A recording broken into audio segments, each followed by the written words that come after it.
Hi everyone, welcome to another episode of the Journey to S2E2 podcast.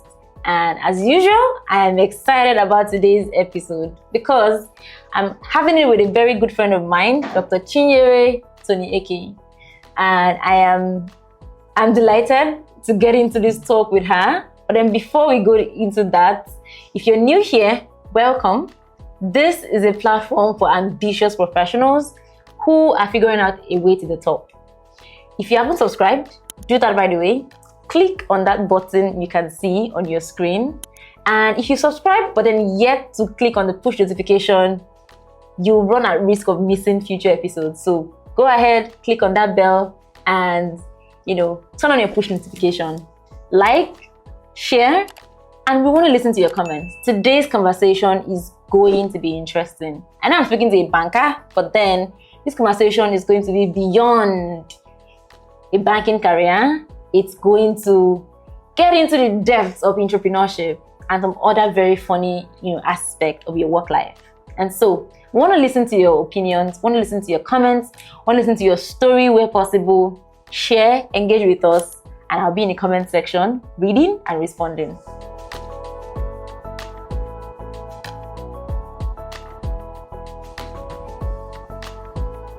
Hi Chinyere, how are you doing today? Hi Titi, I'm good. I'm happy that we're doing this. Sure, same here. I know the first time we met, I already told you I want to have you on the podcast, and you were very excited. And then today we're finally doing this. Yeah, I'm happy I'm here today. Yeah, you're someone that, shares, you're super passionate about entrepreneurship. You breathe it, you live it, you drink it, you eat it. It's basically one of the things that you drive so passionately. Sure. And I'm super excited that we're bringing on a platform that supports that. And most importantly, we get to tap into your head and then bring out every single thing that you have to share with us about this. Thank you for having me here. I'm excited. But then before we get into that, let's get into your career. Let's get into your journey. You have a very interesting journey, and I am excited to have us unleash that and then share with people. We have on the podcast, listeners, people who are different journeys, different stages of their careers. Some are just trying to figure it out. Some have already gotten started and they're just trying to, define their career trajectory. Some already, they're in the thick of it. They're looking good, they're doing good. They're just trying to continue to, improve on their journey, as they sharpen, their knowledge, sharpen a number of things, and then some already at the top of it already. And I am very sure that we're going to be touching each and every one of these, each one of these categories today. Starting with you, okay? Who is Chinyere? Who is Dr. Chinyere Eke? Are you a medical doctor? What did the doctor come about? How did your entire career journey start? Wow, where do I start from? Who is Dr. Chinyere? Do I start with the doctor thing? No, let's leave that for now. Anyway, I am Dr. Chinyere Tony-Eke. I currently work with Globus Bank as a group head of digital banking. And how did I start my career? It's good to mention I studied home economics. It makes me laugh every time you say it. I studied home economics. I laugh every time you say it. I don't ever get used to it. Not to say anybody who studied home economics, didn't study it. It's just knowing her, right? Knowing your career, knowing where you are right now. Every time you say it, it still feels unreal. Yeah, that's what a lot of people say. Was that intentional? It wasn't intentional. It was never the course I wanted to study, but I found myself studying that. And while in uni, or while looking for admission, I had wanted to study pharmacy. But unfortunately, I didn't make my physics. And of course, I had my younger ones, and I could not stay back at home to keep writing jams or writing GCE to clear my physics. And I started searching for a job. One thing I will say is this: any organization you find yourself in is always important to learn one or two things from there. because you don't know where whatever you learned will take you to tomorrow. True. Because I would say that is one of the things that helped me to find myself in banking. Okay, so after graduation, as I was looking for a job, first of all, I started with teaching. Okay. And I was being paid 5,000 naira as my monthly salary. Ask me, I was teaching 9 courses. What? 9 subjects. That's what I was teaching. But then I had this arrangement with my proprietor, because I told myself while I was in school that I see this my certificate, I must use it to become somebody in life. And I knew I would not remain as a teacher in that school. So I had an arrangement with my proprietor, and I told him, look, while I'm going to give my best in the school, but one thing I ask of you is that you permit me that anytime I'm going out for either an interview or to go and write tests, that you should permit me, which he agreed, because I was giving my best as well. So anytime I had opportunity, he would allow me. I'll go for my interview, I'll go for my test and all that. Eventually, I found myself in a fund management company. Fund management? Yes, fund management company. I started working there. I worked there briefly, and I left there. I joined another fund management company. It was while I was working there that I now found myself as the marketer in charge of one of the banks. Ooh.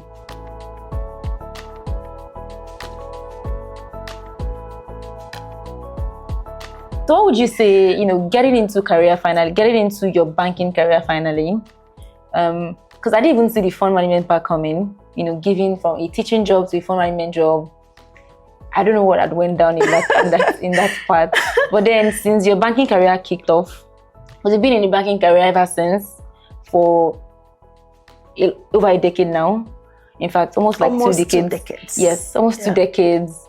What would you say, since that journey started, was one early career decision that you made that has set your career on the path that it is today? So coming into banking, I kept asking myself, human development. I knew it was not human resources. Mm-hmm. I knew it was beyond human resources. So all I had to do then was to make sure that whoever that comes in contact with me, that I leave a lasting impact on them. So the way I was relating with my customers, the way I was delivering my discharging my duties and all that, I made sure that I leave lasting impact on people. One of those examples at my early stage in banking was that in the branch where I was serving then, where I was working then, we had this retired military pensioners, right, that we were paying then.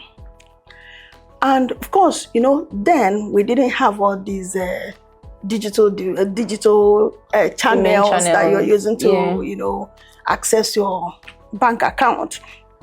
At that time, everybody had to come to the bank, and we always had long queues. You can imagine all these old men, old women coming to join the queue, and they would wait there. They would travel long distances from where they were coming to just come and get their peanuts as pension. I felt for them. I had to talk to my boss. I said, why don't we separate these people from the other customers that are coming in? You know what my boss did? He said, Chinyere, you are the one that recommended this. You be the one to handle it. I said, okay, no problem. So we took them outside. And again, imagine all these old men, old women outside under the sun, under the rain, after long hours of coming from wherever they were coming from. I felt for them. I went back to my boss again. I said, no, we can't keep these people outside just like this. Why don't we rent canopy chairs to help them sit down? Yeah, that also, like I said, my job, I'm always interested in leaving an impact or making an impact in the lives of people. And that was how we rented canopies and chairs, and every time at the end of every month, they'll come, sit down, we, start paying them. Initially, I also found out that, look, paying these people, we have to wait, debit their account, then pay. They still have to wait. I went back to my boss again. I said, okay, sir, when we are paying salary, we have this solution that we can use and then put everything just at the click of a button. All accounts are credited. Why don't we do the same thing? Pay these people, block whatever, how much that we're paying them. At the end of the day, we come back, use the same solution, push it, and all of them are debited. It's okay, let's try it. And that was how we tried it. So these people, when they come, we don't need to leave them there for hours again. We have to pay them, and they were happy. And it was also that as I left that branch, a good number of them kept in touch with me. Why? Because I didn't just see my job as paying them. I had to look for a solution. I had to look for ways to make it easier for them. I would rather say I kind of was empathetic with them, and I needed to see how I can make it a lot easier for them and reduce their stress. So from the beginning, that is what I always have in my mind. How do I make impact in whatever I'm doing? This is really interesting because it shows all of the ways that you apply yourself to your job. A lot of times we see our jobs as something that we earn a living from. I go into work, do what I'm asked to do, and do what I'm paid to do, and then get on my way, which is honestly not a bad thing. You signed a contract, this is what you have committed to do, and then this is what the organization has committed to paying you. But we've had cases of people who go beyond that, not necessarily because they want to, they want to shine, like we'd say here in Nigeria. Okay. But then because, they can't see a problem and look away from it. It's just how they're wired. Yeah. And they don't necessarily have to be in a position of power, oftentimes, or necessarily in a leadership role. They just see this problem and they can't sleep till it's solved. And from everything that you've described, you sound like someone like that. People would say that's entrepreneurship, but in your own words. So you spoke about buying. So how do you build a compelling case to get buy-in? Because mind you, you're the one that got the idea. You don't have been noticing trends that said, this is an observation. We need to do something about this. All of that has been in your own head. Now, these people are minding their business, minding their own problems, their own challenges, and all of a sudden, you have this fantastic idea. How do you get them how do you get to sell that vision to them and get them actively involved to the point of them, going to war with you for lunch? Okay. Like I said earlier, you must understand what you want to build, right? Or the change you want to create. And again, you must understand the impact it's going to make. What impact with this change you're bringing or this solution you're bringing, what impact is it going to make? And how does it align with the organization's value? And again, what you must not forget, how will you bring money? Very important. Very, very important. You can't expect the organization to invest so much without return. There must be return on investment. So those analyses, you must have clarity to all those things. So you'll be able to pitch it for them to understand what you want to put. Remember, like you said, all the idea is in your head, but you must learn how to put it on black and white. Is it black and white or black on white? Somebody has corrected me on that before. I said it's black on white. That is black pen on white paper. All right. Anyway, so you must be able to put it on the paper clearly. The paper could be physical paper, it could be electronic anyway.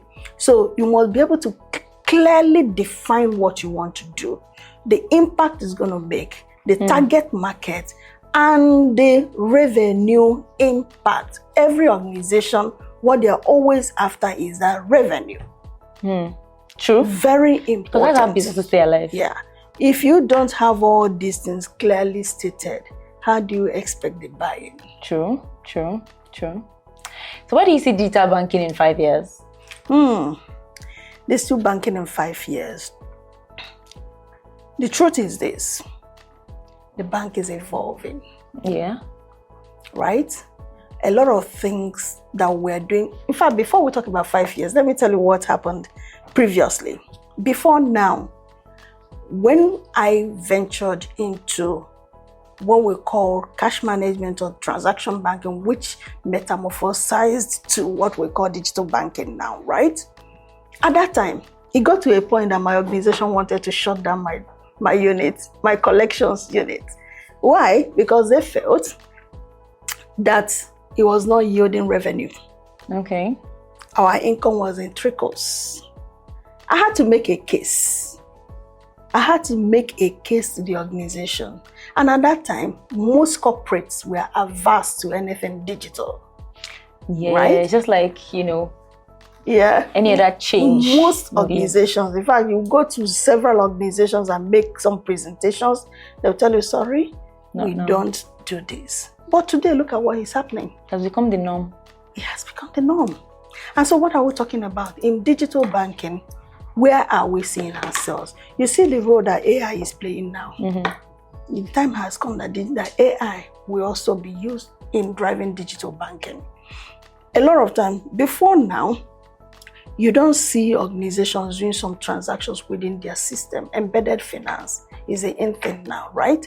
And you see it will grow at scale. A lot of transactions will now be happening within the organization's various corporate systems and all that. AI, like I said earlier, is going to drive a lot of things that we're doing, But all these things will depend on data. So what we do now is to make sure that we have accurate data, which of course gives us an idea of what to do and where to play in.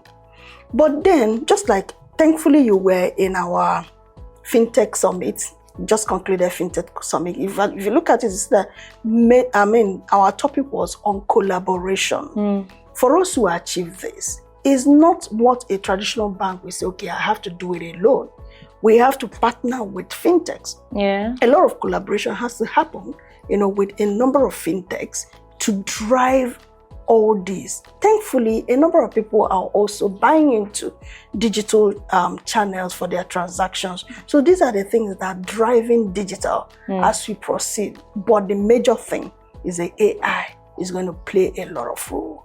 Personalizations and all that going to be happening. Yes. So that leads me to my next question, which is, you had mentioned collaborating with fintech and all of that. What fintech innovation right now excites you the most? Yes, banks have been trying to do a whole lot. Yeah, banking the unbank. Pardon? Banking the unbank. That has been trending. We've been trying to do a whole lot around that, but we've not really, gotten it that right. But look at what fintechs have done. I recall in the past, common POS terminal, we used to beg merchants to take POS. I remember actually. But today, if you go on every street, you see POS terminals everywhere. Who did it? Fintech. In fact, it got to a point that I had to make a case to my board. I did kind of a presentation of what fintechs are doing and what we are doing. We are far below what they are doing. It actually excites me of how they were able to penetrate even in the remotest villages to deploy these applications that we were finding difficult to give even merchants in the cities. It excites me. And I see more collaboration in those areas. We don't need to compete. What we need to do is to collaborate. But the only thing is that it seems as if banks are more regulated than the fintechs. I was going to say that. Yeah. I think that also contributes greatly, and also the size. What a fintech organization will hop and run and then do right now, but the banks, it has to go through 1,001 steps and level of checks. because of course you have more to lose. If with every wrong innovation, you have so much to lose. But you know one thing I love also is that the fintechs are also making us wake up. Yes, everyone is. Before now, you don't think about anything instant settlement. Talking about POS still. But fintechs were able to achieve it.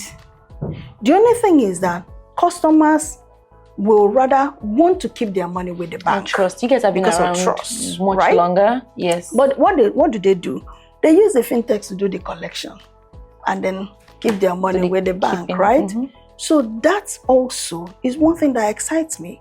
Fintechs are bringing in innovations, areas that we may not have figured out how we can work on all those things. The fintechs are bringing it in.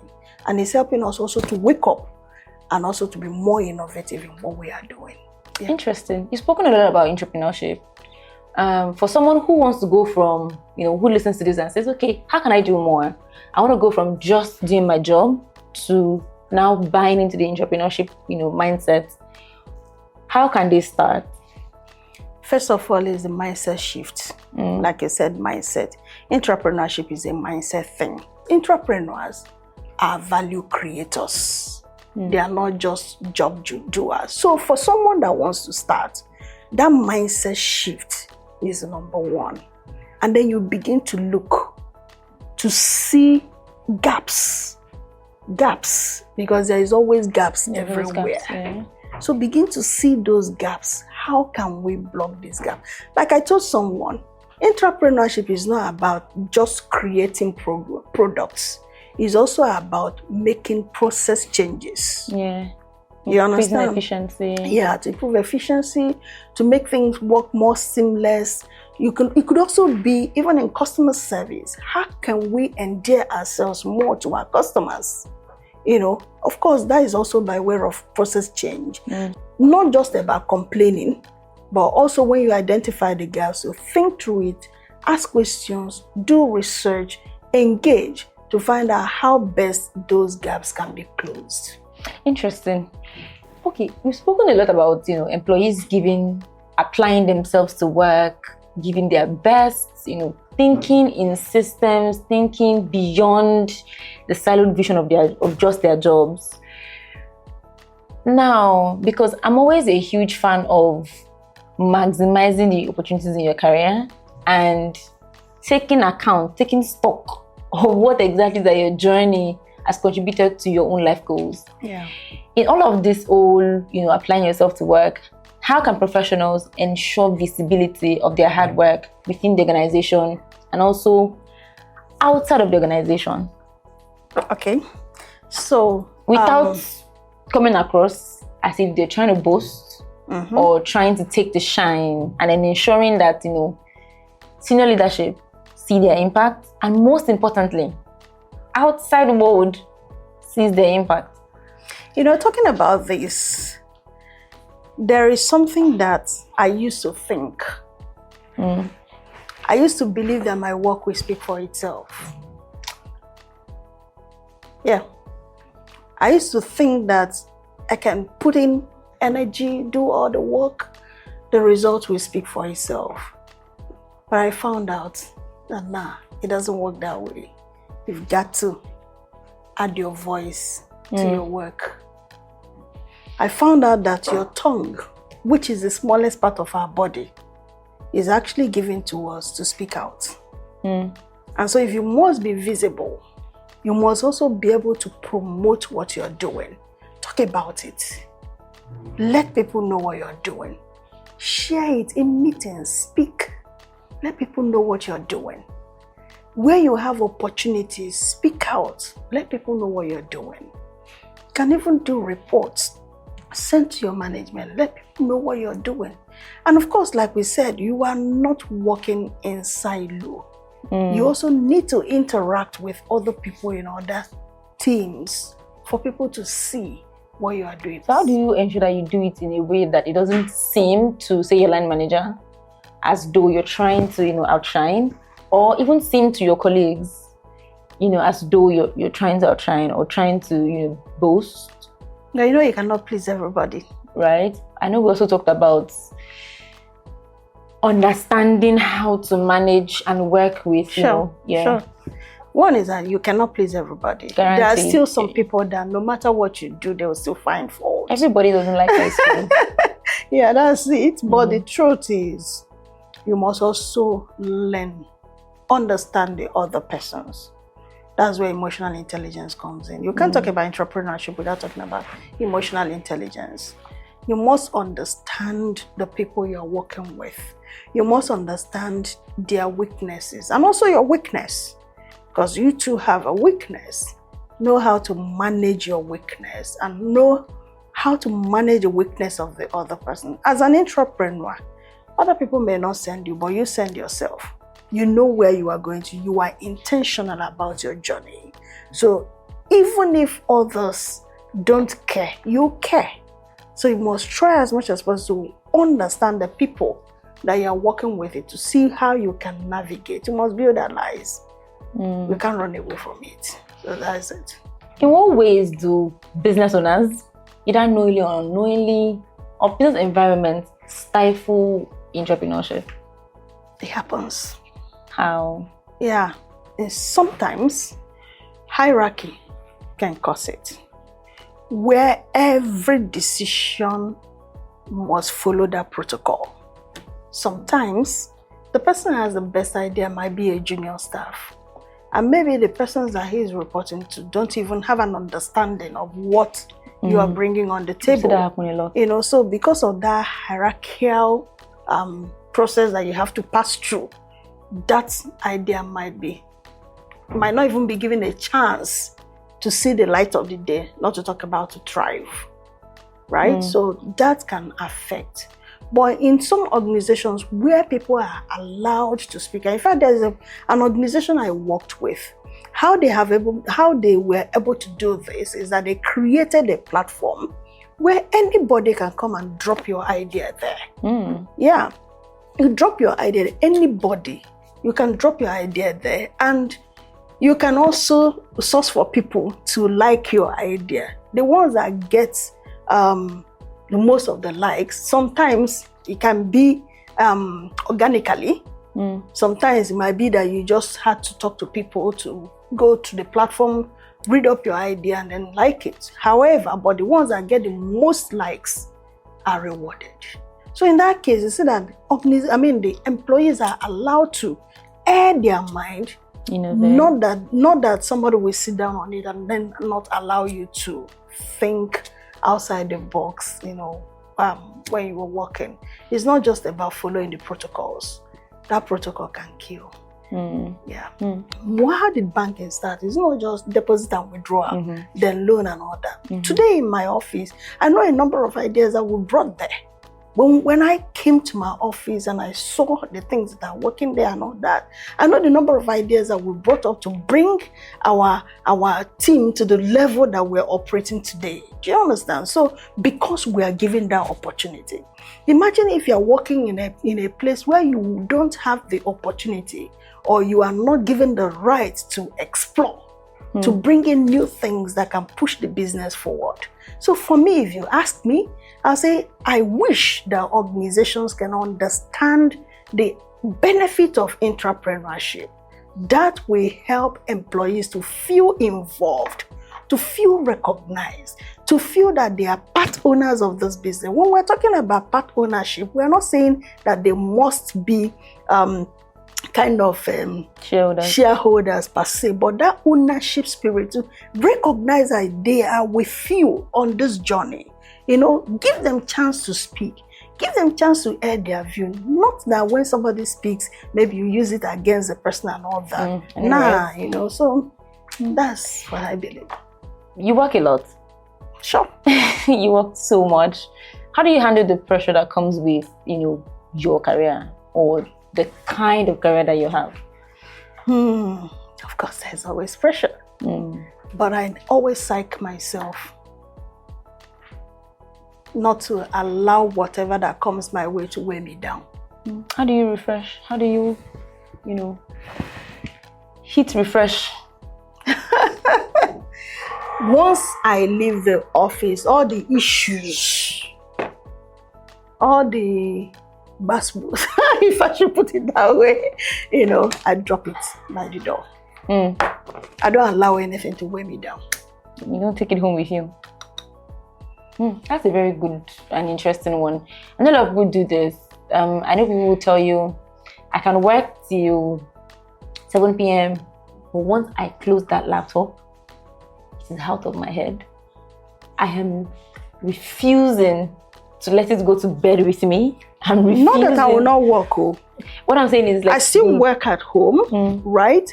But I don't allow the issues or maybe the things that came up within the day to affect me. Do you understand? Perfectly. I don't allow it to affect me in any way. You know, sometimes people will walk up to me and say, Chinyere, you are strong. You know, when they see some things, you know, they were, Chinyere, how do you do it? I don't allow it to settle here or to settle here, because tomorrow is another beautiful day. I carry the challenges of yesterday to come and spoil my beautiful day the next day. Nice. You've been speaking a lot about retirement recently. And I was wondering, what's inspiring this woman to talk about this? Yeah. I have engaged in a couple of conversations with some of my colleagues or some of my friends in the industry. And I came to the realization that a lot of us allow ourselves to be tied down to our work, and we forget that for each day that passes, we are getting closer to that retirement. And I asked myself this question: when it happens, how prepared are you? Preparation should not happen the day you say, I am retiring. Preparation should actually start from the day you started your work. That's the way I see it. And I've had a conversation with other people, and I found out that so many employees are making this mistake. And I told myself I can be a voice to correct this. Though I started late though, I must say the truth. I started late, but I don't want the younger generation to make the same mistake that we made. Yeah. Educate me. For at least if you work in a standard organization, you have a pension fund that is funded every month. Not a fantastic amount, depending on what you earn, right? But then sooner or later, you know, at some point, you know, they are obligated to put something into your pension fund. Now, if almost everyone has this, at least within proper corporate structure, why should they still be worried about retirement? Check that pension. How much is it? Like you said, it's not much, the money that you contribute. By the time you retire, coupled with inflation and everything. True. Devaluation, all of that, macro level. So pension is good, but is it enough? That means you have to have other plans of how to, you know, handle your, because you still want to enjoy your life after retirement. Yeah, not live on You still want to live, if you live a luxurious life, you still want to maintain your standard of living after retirement. If you want to depend on pension, what percentage of your salary is credited into your pension account? Very little, to be very honest. Very little. So when you retire, you want to depend on it. How possible is it? And a lot of people say, okay, when I retire, I'm going to start business. Which business? Which business are you starting? And that is one of the things that we're also preaching on entrepreneurship. Entrepreneurship is also a vehicle that will help you to prepare yourself for that retirement stage. Because whatever you do within your organization where you work, like I said earlier, as an entrepreneur, you are the first beneficiary of whatever you are doing. You're building yourself. You're developing your career. You're developing your professional journey and all that. Entrepreneurship helps you to network better. Because you know you are not working as in silo. You're working with people and you must network. You must build allies. Who are those people that you're building allies with? It's through entrepreneurship. You must network. You must build all this. And that business you want to do after your retirement, why don't you practicalize it while you're working? Because the skills that you need after retirement is still the same skills that you're, applying in the work that you're doing. So why don't you do that? Negotiation skill, marketing skill, customer services skill, name them. Product management skill. You need all these in building your own business. Why don't you apply it in the business that you are working with? And do a masterclass for free. That's it. You're leveraging another person's resource to build yourself when you retire. It's not just about retirement. I speak not just about retirement. I also ask people, what of any eventuality? If an eventuality happens now, what next? If they tell you to stop your work now, what next? How would you navigate all those skills as what you are building as an entrepreneur? So it helps you to navigate or to switch smoothly. So what are pathways to retirement planning? What are the channels? Because now, at least for the sake of the larger audience, the most common thing that comes to your head is a pension fund that is paid on a monthly basis, or at least during the period that you're working, or like a few months after, at least it has to be made by the organization that you work with. With this, with this information, what are the pathways that people should now begin to educate themselves on? Maybe pick up on the foundation here, and then from here go on to do their own deeper study, but at least shine light on those pathways that we can then go on to build on. Yeah, so I remember I was talking to someone and he told me, my salary is not even enough to talk of retirement. The question is, even when you retire, where will you get the money from? Wouldn't it be better that now that you are working, you start to save, even if it is small? You must save a portion of your salary. You don't have to spend everything, no matter how small that salary is. You must save a portion. And how do you save? You can save in a dedicated account that you decide that you're not going to be touching this account. This account, you're just saving because of any eventuality or for your retirement. There are also mutual funds. Mutual fund that you can put in your money there and your money will be working for you. All you need to do is just put your money there, and the money, the fund managers will use your money, trade with your money and generate income for you. Mutual fund is quite low interest rate though, and that sometimes during the market, the mutual funds, the interest rate isn't so fantastic. But you start small, start something. Would it say okay, compare the mutual fund and interest rate, normal interest rate? Well, you have a very solid point. Start small. There are other investments. If you have enough capital, you can invest in stock. You can invest in landed properties and all that if you have enough. But I'm talking about people that are starting small now. You can invest in mutual fund. Thankfully, the stock market, we have platforms now that people can use to trade on stock. But get education first. Of course, now you have to learn it.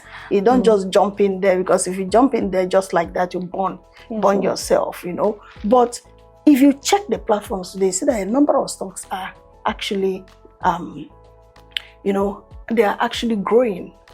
But imagine if you put in certain amount of money for a stock that is being sold for, say, 9 naira, and you wake up tomorrow and the stock has grown to, say, about 15 naira. Check the difference. You have made 8 naira.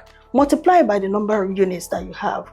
You see how much that you're going to make. Do you understand? I did a calculation on mutual fund where you start with just 50,000 naira monthly, and then you spread it and you are putting in 50,000 naira out of your salary. About 900 and something interest every month. How many? Remember, in mutual fund, it compounds. Yeah, compound interest. It's compound interest. As the months are coming, but your money is compounding.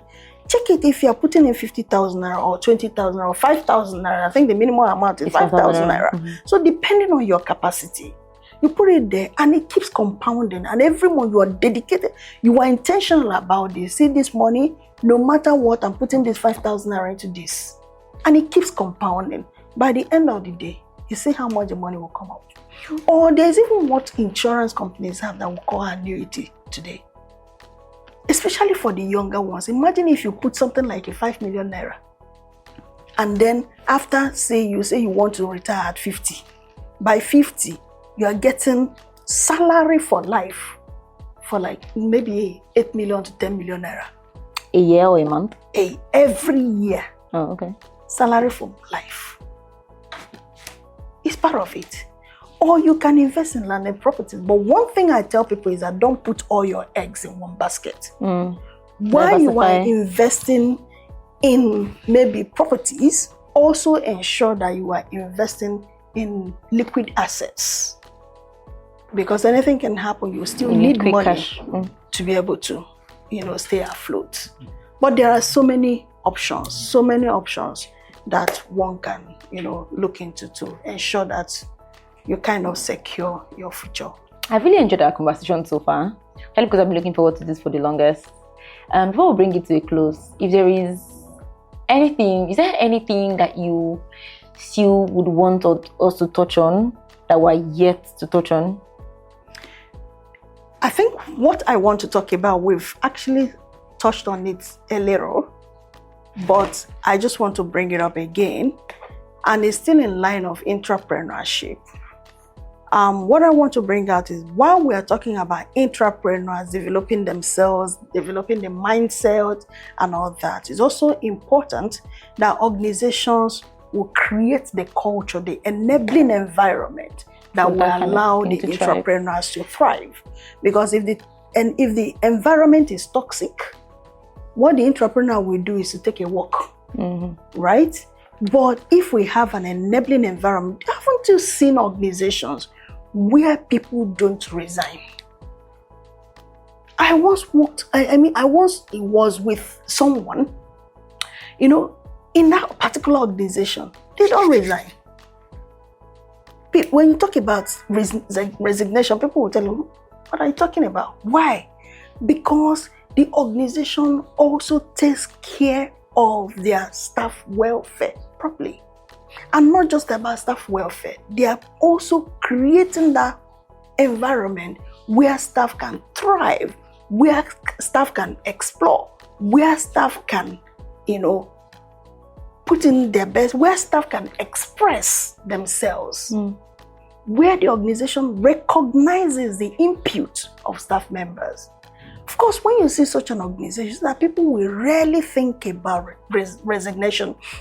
And it's also important to know that it is more costly to get new staff than to retain. Actually, the hiring process is not one that I'm always fascinated to go through. It's not funny. Consistently. So wouldn't it be better that you create an environment that will keep your staff, and they are excited about what they are doing? They won't even remember about looking for a job elsewhere, because they can see that growth, they can see that visibility, they can see that recognition. When staff members are seeing that, they'll remain, and they'll put in their best to the benefit of the organization while they are also developing themselves. So it's very important. I wish that Nigerian organizations and companies will apply this. Definitely, you'll see, many organizations that will do better. Partnership is important. You can't do it alone. Yeah, partnership between employer and employee. Yeah. Not just I pay you do this. If you just pay you do this, you're going to get only what you paid for. Yeah, that's it. Thank you so much for this very interesting session. Thank you. I love. I say something. The conversations that we have here on the podcast with guests and the first students, even before it gets to the listeners, and I always enjoy. I not just enjoy, have something to put into my notes and then to apply and execute upon. So thank you so much for granting me this audience, coming to be my tutor for today, and granting me this masterclass for free. And you're also my mentor on certain areas, I'm flattered. Thank you. I'm excited to know that. Yeah. Thank you. Thank you for having me here. I thank you so much. It is my pleasure. If you've joined us on this episode and you've listened from the beginning to the very end, I want to say thank you. And most importantly, I'd like to know what your thoughts are on all of the things that we've touched upon. We've touched on banking, digital banking. We've touched on your very interesting career journey. We've touched on entrepreneurship. And lastly, we touched on retirement. I'd like to know what your thoughts are. I'd like to know, what questions you have. And if you would like to connect with Dr. Chinyere Tony-Eke, you're going to see a LinkedIn profile link in the description box. And I'm sure she'll be excited to engage, answer your questions, engage in conversations. And don't forget to like and share. This is the Journey to CISO podcast. Subscribe if you haven't. If you're new here, welcome. If you subscribed, but then you're yet to turn on your push notification, don't forget to do that. We drop exciting episodes from time to time. Share with your friends, share with your colleagues, and like I always say, share with your enemies as well. Have a lovely day and see you on the next episode. Bye.